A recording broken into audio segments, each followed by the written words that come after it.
Good morning, everyone. How are you today? It is Wednesday and it's a rainy day here.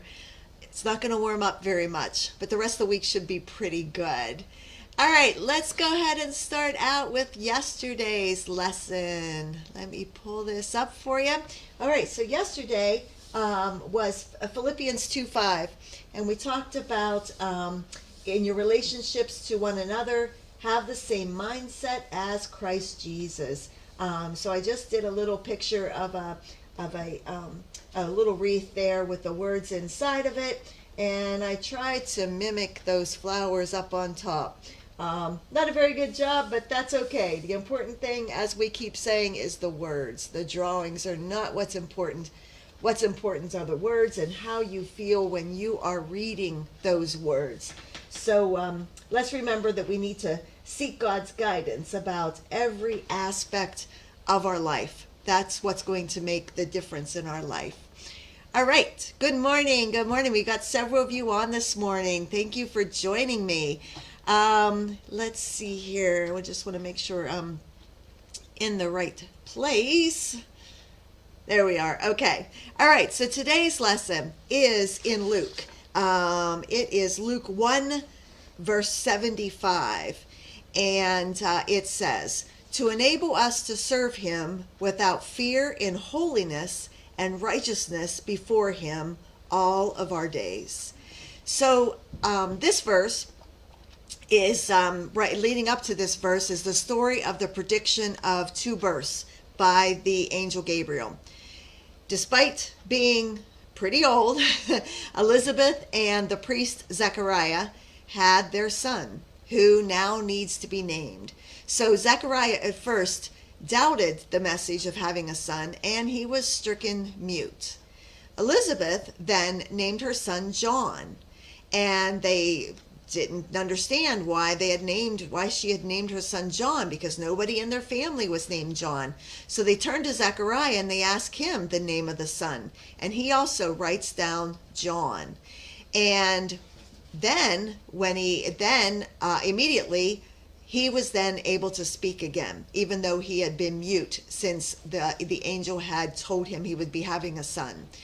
And then Zechariah begins prophesying, about the powerful ministry that his son is going to have. And our verse today is the ending of a song that intertwines with references to the Old Testament about all of God's promises.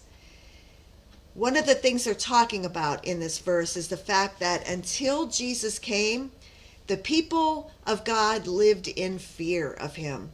They understood God's righteousness. They understood his unchanging standards, and they knew they didn't meet those standards.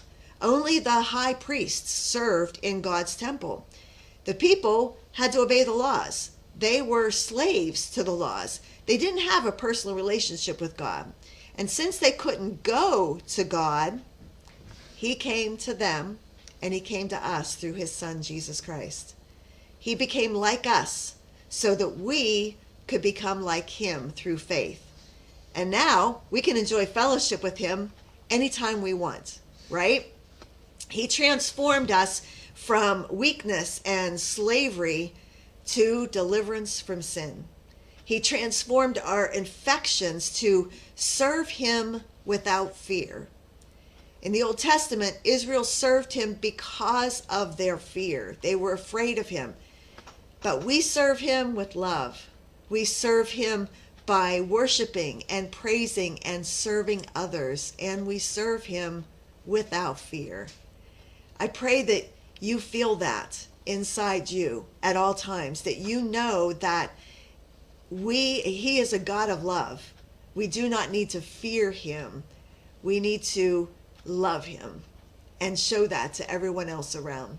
Good morning, Karen. Let me see who else is here. Melinda, good morning. I'm glad you ladies are here with me this morning.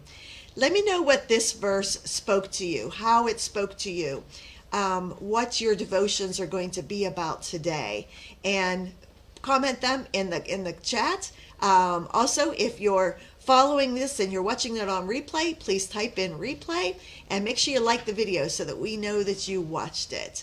And thanks so much for joining me, ladies. I am so glad that you were here and got up with me this morning to join me.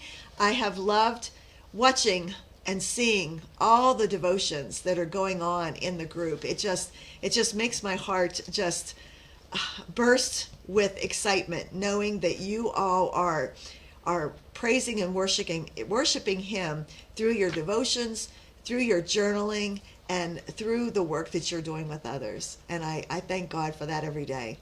Thanks so much. We will see you tomorrow morning bright and early, and I hope you have a blessed day. Bye-bye.